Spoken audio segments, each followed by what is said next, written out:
Again, I want to welcome you. I hope that you've had an encouraging day. I began my morning as well by being encouraged as I listened to Peter Mead and taking us to the book of Hebrews. I so enjoy that, and we'll be there ourselves, interestingly enough. My name is Jay Mosser, and I am a pastor over in the United States, over in the Seattle, Washington area. So I'm 9 hours in a different time zone from you all, and have had an early morning in order to join you. And I'm so pleased to be able to be with you. I am a pastor, been a pastor now in some kind of pastoral role for about 39 years, and very pleased to be that. I'm grateful to be a pastor, not always because it's easy or fun, but grateful for God's call and the privilege of ministry. And so our topic today is leading for the long haul. And I want to take a few minutes in scripture. And I don't intend this to be as like a major Bible class, but I don't apologize for coming to God's word on this. And so there are three elements, and I'm not going to look at all of these things, but I want to spend some moments here. One of the books that I love and am growing in my love of is the book of Hebrews. And I found it so interesting, as I mentioned, that Peter Mead is leading us in Hebrews these days. I was there this morning. For me, that was 5 o'clock this morning, but listening to him begin with the book of Hebrews today. And I didn't hear all of it because I needed to come to be ready for this time. But there are a couple of these parts that I do want to read, and some of these texts I'm just going to reference. But in the book of Hebrews, as you see there represented, chapter 10, 32 to 39, here is where the writer steps to this issue of joyful endurance. And he issues a call that I hope that you and I take very, very personally, where he says, recall the former days when, after you were enlightened, you endured a hard struggle with sufferings, sometimes being publicly exposed to reproach and affliction, sometimes being partners with those so treated. For you had compassion on those in prison, and you joyfully accepted the plundering of your property, since you knew that you yourselves had a better possession and an abiding one. Therefore, do not throw away your confidence, which has a great reward, for you have need of endurance, so that when you have done the will of God, you may receive what is promised. And of course, from there, in just a few verses, he steps into chapter 11, that great hall of faith, where the writer recounts person after person, men and women of faith who've gone before us, who were looking for a city, knowing that where they lived was not home. They were looking for a place called home, and God honored their faith. Talking about Moses, who chose not to love Egypt, the passing pleasures of sin, to identify with the people of God. And then right into chapter 12, since we're surrounded by so great a cloud of witnesses, you know the verse, I hope.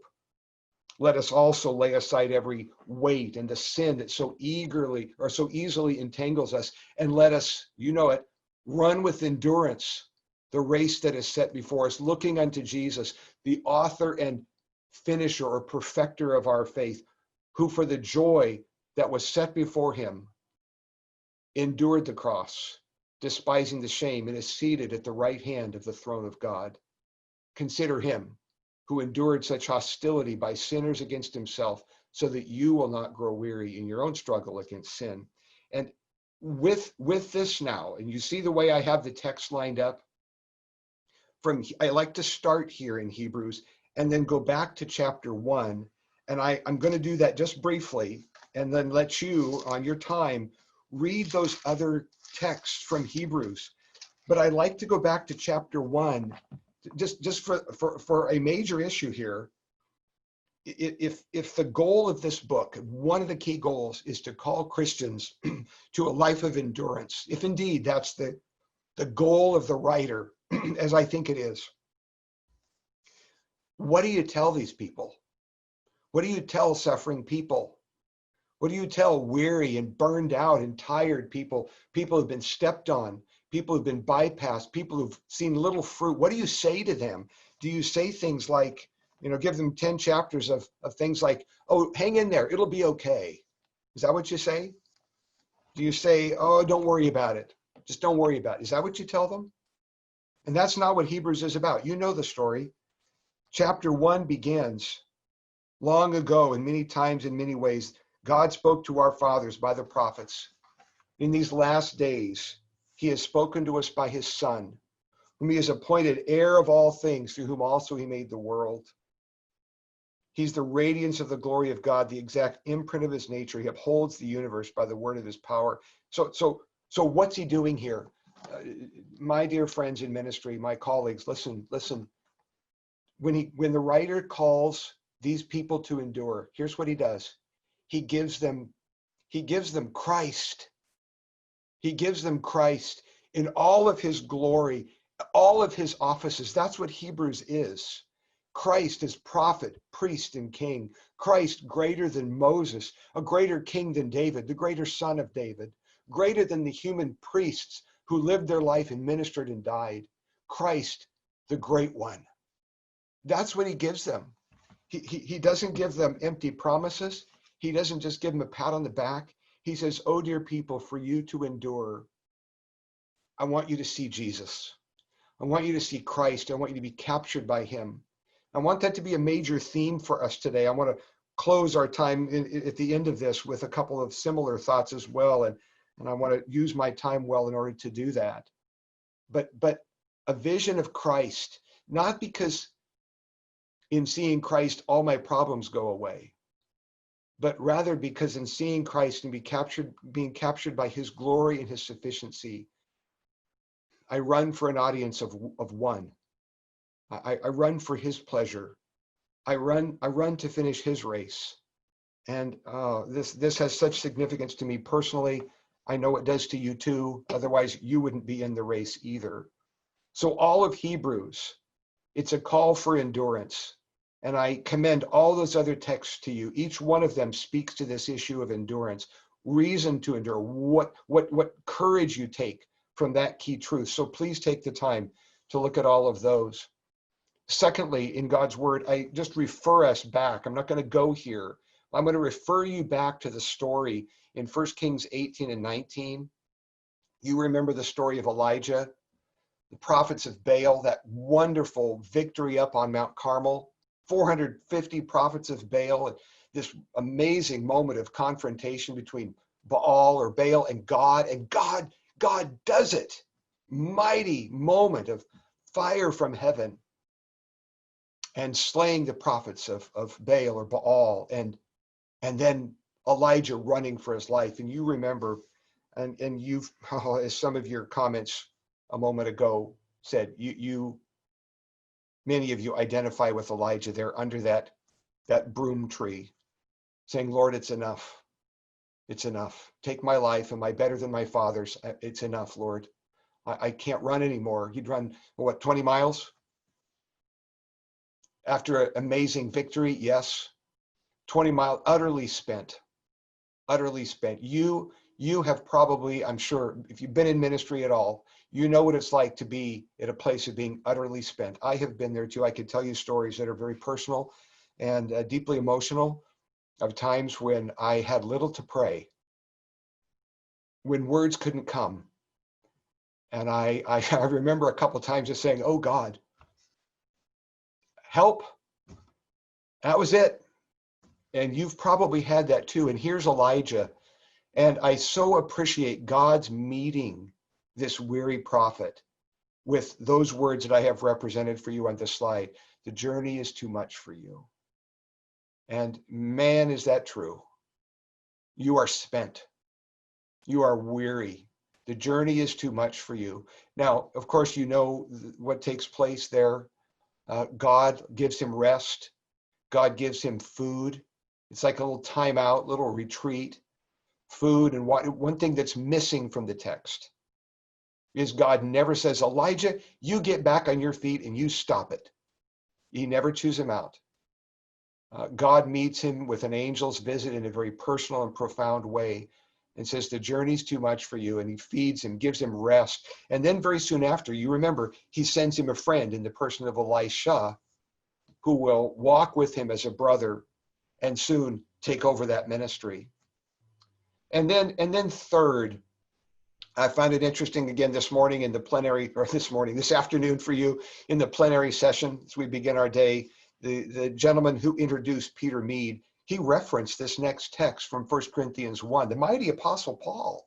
Can you imagine that he would say, I don't want you to be unaware, brothers, of the things we faced.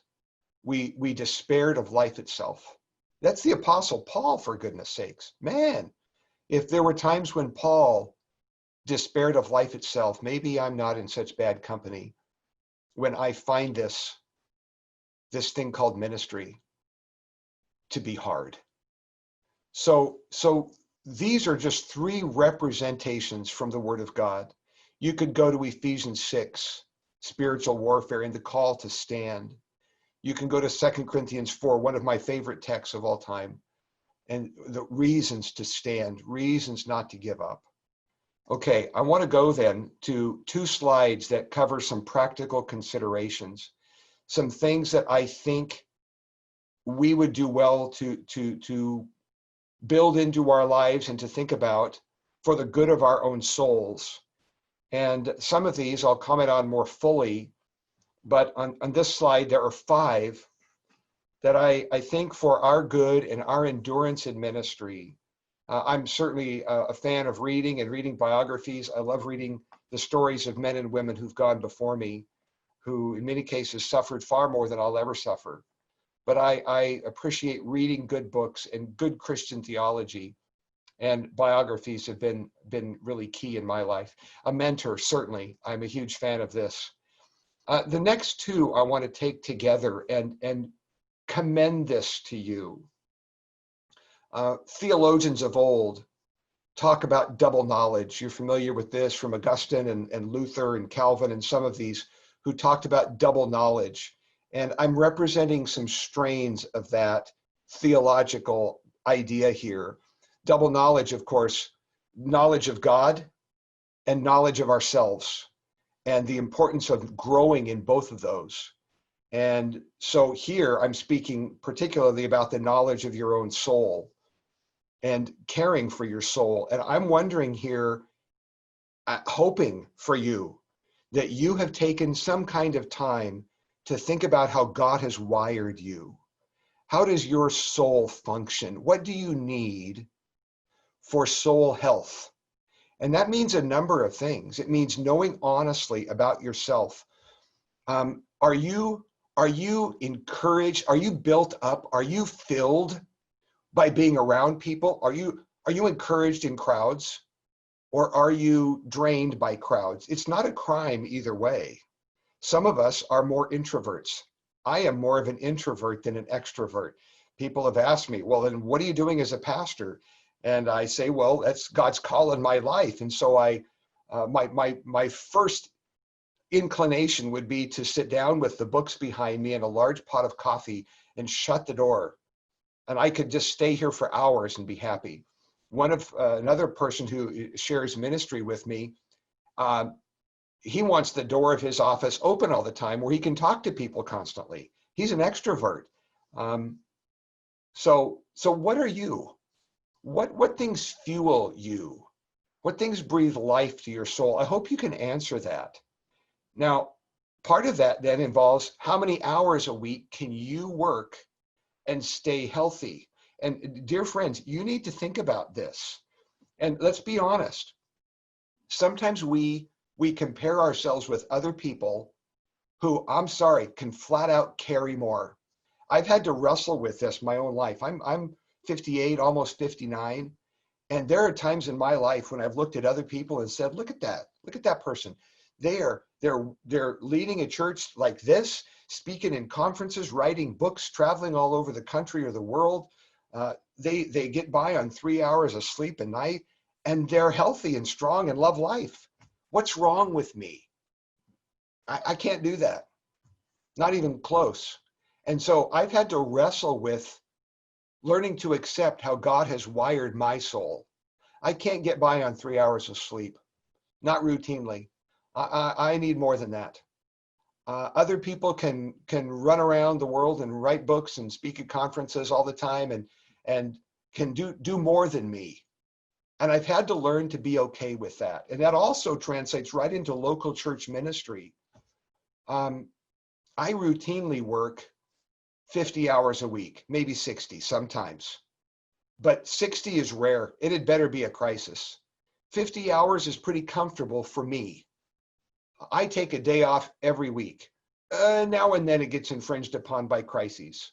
But I let people know. Doesn't mean I turn my phone off. I don't. But I take a day off. I try to take walks with my wife to talk. My wife and I have 3 grown daughters who are married, who have babies. I'm a grandpa. And you know what?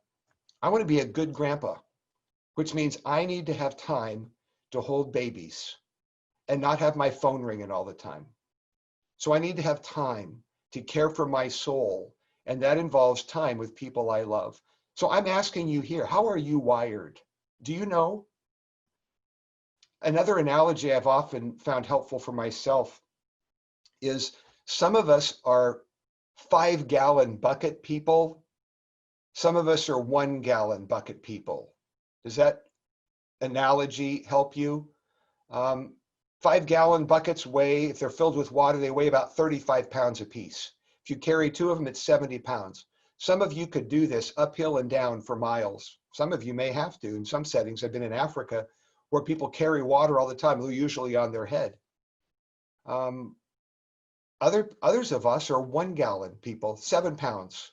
Or maybe we're at a place in our life where we're getting older, or physical limitations. We can't carry as much. Emotional limitations. There's a weariness. So I'm just asking, do you know this about yourself?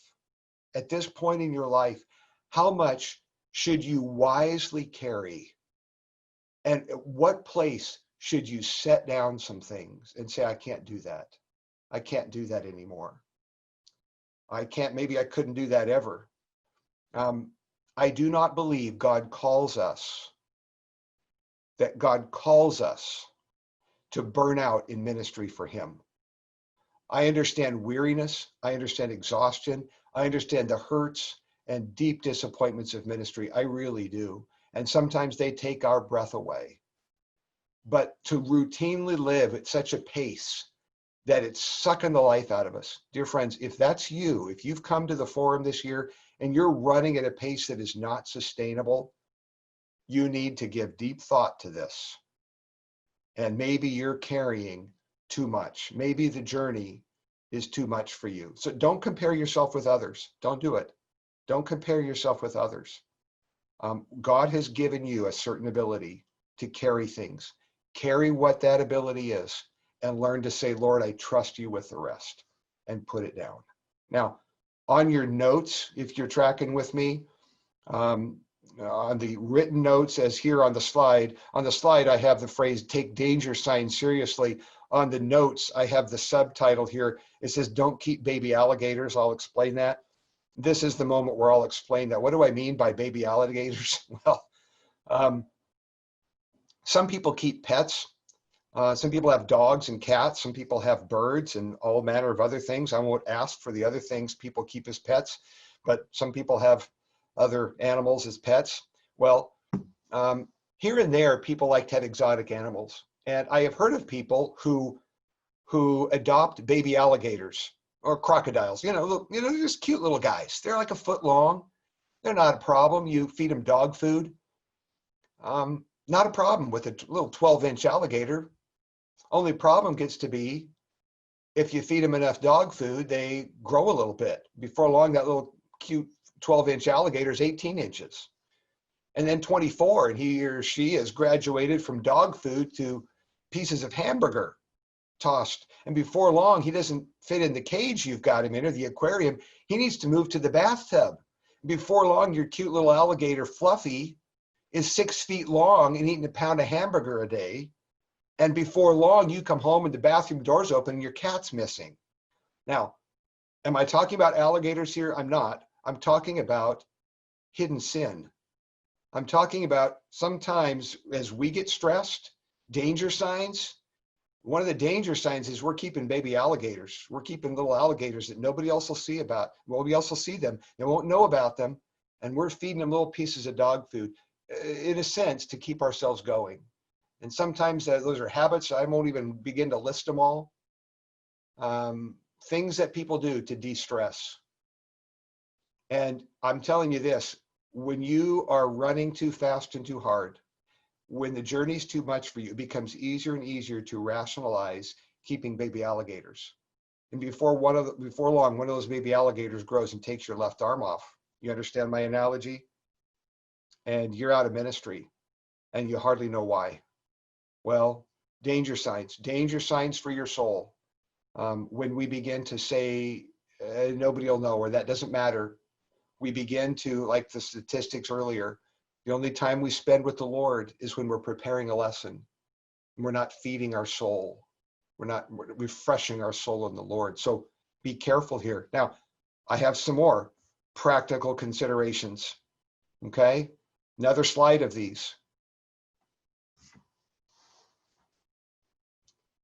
I think you need to take care of the one body God has given you, one life He's given you, and you need to take care of this vessel. If you have a friend, or maybe you in your part-time, you know how to swing a hammer. You're a construction person. A person who builds houses has tools that they have to take care of, hammers and saws and things like that. Those are tools of the trade that need to be cared for. They don't leave them out in the rain. And if you're in ministry, your main tool of the trade is your body, your mind, your physical body, your heart. You understand, both your physical heart, your spiritual heart. These are the tools God's given you. You need to take care of those tools. And I know sometimes there are guys, men, it's especially true of us. Sometimes we don't like to go to the doctor unless something's obviously broken. Well, I would advise you otherwise. Go to the doctor. Know the numbers on your cholesterol and your heart rate. You pay attention to this. I mean it. You have one body, one life. Take care of it. Go to the doctor. Eat right. Sleep well. A couple of years ago, I was at my doctor. I go every year for a full physical. A whole lot of reasons for that. All my numbers are good, but I just felt like I need to be a steward of my body. So a couple of years ago, the doctor was telling me my numbers were looking good. He said, one thing you could afford to do is lose about 15 pounds. And I ignored that for a few years. He said it would improve some of my cholesterol numbers a bit. And then finally the day came when I said to my wife, I think I'm going to take him up on that. And I'm going to give it a shot. So I worked at it. It took me 4 months. I lost 15 pounds. To be utterly honest with you, I've gained 5 of it back. But I'm not too happy about that. But I took the doctor's advice seriously, is my point. Time off. I hope you take time off. I hope you do. I hope you have a day of rest, not just to work on the car or work around your house, but a day that's rest, that's Sabbath to you, that's resting before the Lord. I try to take, maybe you've heard it this way, a little bit of time every day to sit and have, even if it's just a cup of coffee, and just rest before the Lord. Time off every week, at least a day. Time off every month or every other month. For me, that means that every 6 or 8 weeks, I take a full day out of the office. My wife knows how to get a hold of me. I'm not completely disconnected, but I leave the office and in my case, I go ride some ferry boats over to Seattle from where I'm at, and then from Seattle to an island, and I have lunch in one of the many restaurants at that beautiful little town, and then I ride the ferries back and come on home. And it's a day where I get fresh air, saltwater air, and I breathe. Some days I study, some days I just rest before the Lord and think and pray. And then every year, you should take time off, vacation, holiday, and rest and be with your family. I believe all those times of rest are necessary for your soul, for the long-time good of your soul, for your wife, for your husband, if you're married, and for your children, for them to have joy in ministry too, because you're caring not only for your soul, but for the soul of every member of your family. So take time off. Please take time off. And then my other element here, remember that one day, indeed, you will be replaced. You will be replaced. And if you don't take care of your body, that's going to be sooner than later. And I urge you to do what you can to build some longevity into your life. Now, a couple more things, and then I'd like to interact and talk and use our last 12 minutes or so well. On this slide, I just remind you, please cultivate your spiritual life. Proverbs 4:23 says, guard your heart. Above all else, guard your heart. Spiritual disciplines, yes, truly worship. I like to worship with our church family. I believe there's a corporate element to this. There's also a private element. And I love good substantive music. To be honest, some of the stuff that Sovereign Grace Music writes, I love because of its rich theology. And sometimes I like to turn the music up really loud. I'm just telling you, really loud, and just let it soak into my soul. And it refreshes me before the Lord. I don't know what that does for you, but for me, that's a help. And then making sure I'm not isolated. I have groups of pastors I meet with locally once a month. There's a group of pastors in the region that I'm closer with, honestly, on a soul level. We've been meeting together every 6 or 8 weeks now for at least 10 years, maybe 12.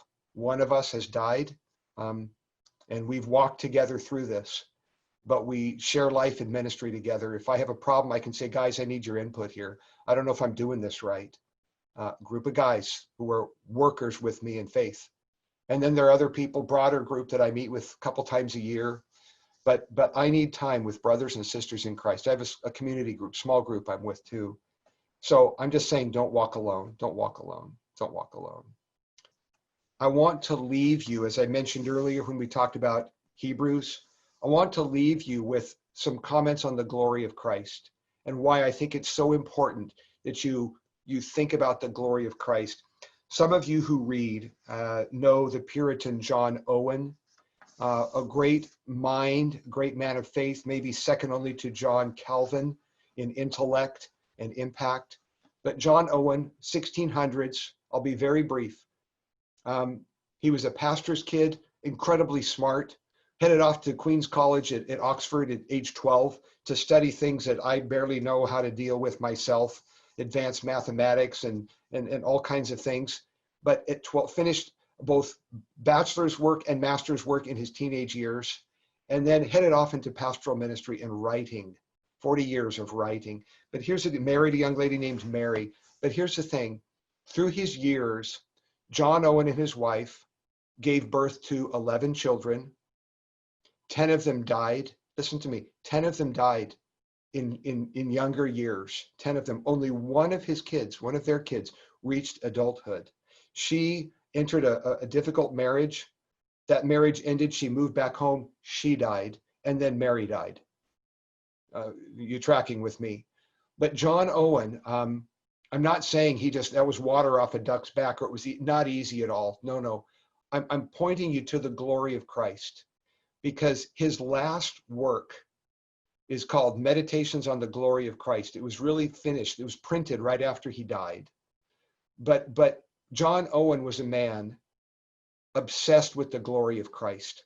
And I would urge you, if you read the Puritans, to read Meditations on the Glory of Christ. It's 250 pages on John 17:24. It's all about that verse. But this, and then I will be done here.